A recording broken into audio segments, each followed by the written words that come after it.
C'est un petit peu l'équivalent de notre expression en français « je te dis merde ».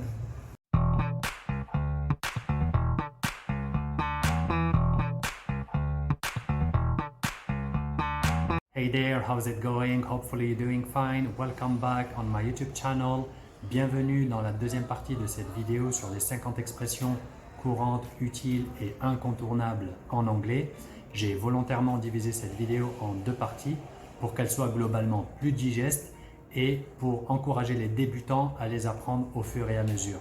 So let's not waste any more time and let's roll, let's go. Next phrase is It drives me crazy. It drives me crazy pour dire ça me rend fou. Donc imagine, tu vis avec quelqu'un qui est fumeur et toi tu es non-fumeur, cette personne ne fait que fumer et cette fumée donc t'incommode, tu peux dire It drives me crazy, ça me rend fou.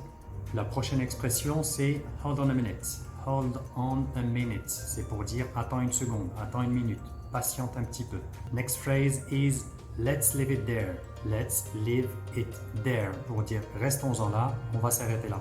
Donc par exemple, tu peux dire Alright guys, that's all for today, let's leave it there. Ok les gars, c'est bon pour aujourd'hui, on va s'arrêter là, restons-en là. La prochaine expression c'est Do you want to hang out pour dire est-ce que ça te dit qu'on se voit, est-ce que ça te dit qu'on passe du temps ensemble. Do you want to hang out? Ensuite, tu as l'expression What's the matter? What's the matter? Pour dire qu'est-ce qu'il y a, qu'est-ce qui ne va pas, quel est le problème. C'est l'équivalent de What is wrong? Qu'est-ce qui ne va pas? Ensuite, tu as l'expression Let me know pour dire tiens-moi au courant, mais tu peux l'utiliser aussi pour dire préviens-moi. Donc, tu peux dire par exemple Let me know as soon as they come back. Tiens-moi au courant, préviens-moi dès qu'ils reviennent. Ensuite, tu as l'expression For real. For real, pour dire vraiment. Donc imagine ton pote vient te voir et il te dit I've been told that Linda and Scott broke up last week. On m'a dit que Linda et Scott ont rompu la semaine dernière. Et toi tu es surpris et tu peux répondre For real, vraiment. Pour relativiser cette rupture, tu peux utiliser l'expression Life goes on. Life goes on. La vie continue. Ensuite, tu as l'expression I feel you. I feel you lorsque tu veux dire je te comprends. Imagine que tu as un pote ou une pote qui va passer ses examens, je sais pas, du baccalauréat par exemple, ou son permis de conduire. Donc pour lui souhaiter bonne chance, tu peux utiliser l'expression fingers crossed. Fingers crossed, ça veut dire je croise les doigts. Une autre manière assez marrante de souhaiter bonne chance à un pote ou une pote qui va aller passer ses examens, ou un concours ou autre, tu peux utiliser l'expression break a leg. Break a leg, ça veut dire casse-toi une jambe. C'est un petit peu l'équivalent de notre expression en français « je te dis merde ». Imagine que tu as un pote qui mange comme quatre, qui mange comme un ogre, comme on dit en français. Bah, tu peux utiliser l'expression en anglais « to eat like a horse ». Et dans ce cas-là, tu peux dire « my best friend eats like a horse ». Mon meilleur ami mange comme quatre. Mon meilleur ami mange comme un ogre. La prochaine expression est incontournable. C'est « who do you think you are ». Who do you think you are pour dire pour qui tu te prends. Tu l'utilises notamment lorsque quelqu'un te juge ou te parle de façon condescendante. Next phrase is to taste the waters pour dire tâter le terrain. Donc imagine tu t'es disputé avec ton copain, ta copine, ta maman, je sais pas, et tu veux la rappeler pour tâter le terrain, tu peux dire I'm going to call her back to taste the waters. Je vais la rappeler pour tâter le terrain. La prochaine expression c'est pour dire tiens, et voilà. Lorsque tu veux passer un objet à quelqu'un. Donc imagine, tu es à table en train de manger et quelqu'un à table te dit « Can you pass me the salt ?» Peux-tu me passer le sel? Tu prends le sel et tu lui dis « There you go !» Tiens, et voilà. La prochaine expression c'est « You've gotta be kidding me ». You've gotta be kidding me pour dire « Tu plaisantes, tu déconnes ». Tu utilises généralement cette expression lorsque tu es confronté à une situation inattendue, surprenante. Donc imagine, tu as un pote ou une pote à qui tu as prêté ton téléphone et tu veux récupérer ton téléphone parce que tu as un coup de fil à passer ou parce que tu veux surfer sur internet et là il ne retrouve pas le téléphone et il te dit I'm sorry, I think I've lost it. Je suis désolé, je crois que je l'ai perdu. Là tu vas lui dire You've got to be kidding me. Tu plaisantes, tu déconnes. La prochaine expression c'est watch out. Watch out, c'est l'équivalent de be careful, fais attention.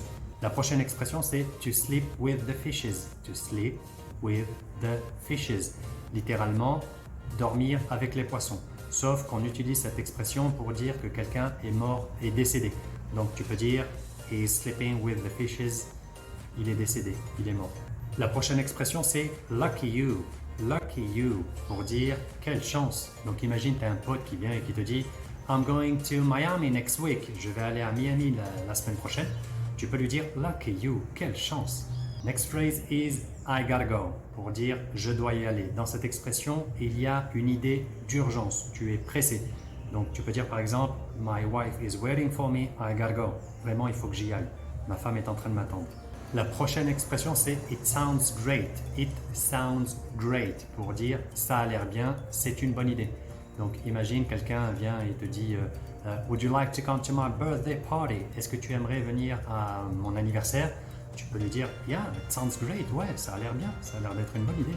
La prochaine expression, c'est To put the cat among the pigeons. To put the cat among the pigeons, pour dire créer des problèmes. Littéralement, ça veut dire mettre un chat au milieu des pigeons. C'est sûr qu'il n'y aura pas d'harmonie ou de paix qui va se créer dans cette situation. Donc par exemple, tu peux dire By not saying the truth, he just put the cat among the pigeons. En ne disant pas la vérité, il a juste créé des problèmes. La prochaine expression, c'est To pull yourself together. To pull yourself together. Se ressaisir. Donc imagine, tu as un pote qui vit mal une séparation. Tu vas le voir et tu lui dis Ok, I understand you, but I think it's high time for you to pull yourself together. Ok, je te comprends, mais je crois qu'il est grand temps maintenant que tu te ressaisisses. En gros, tu l'encourages à aller mieux.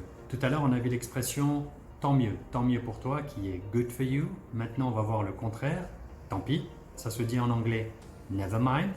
Donc imagine, tu vas inviter un pote ou une pote au cinéma vendredi par exemple. Tu vas lui dire Would you like to go to the cinema on Friday? Est-ce que tu aimerais aller au cinéma vendredi?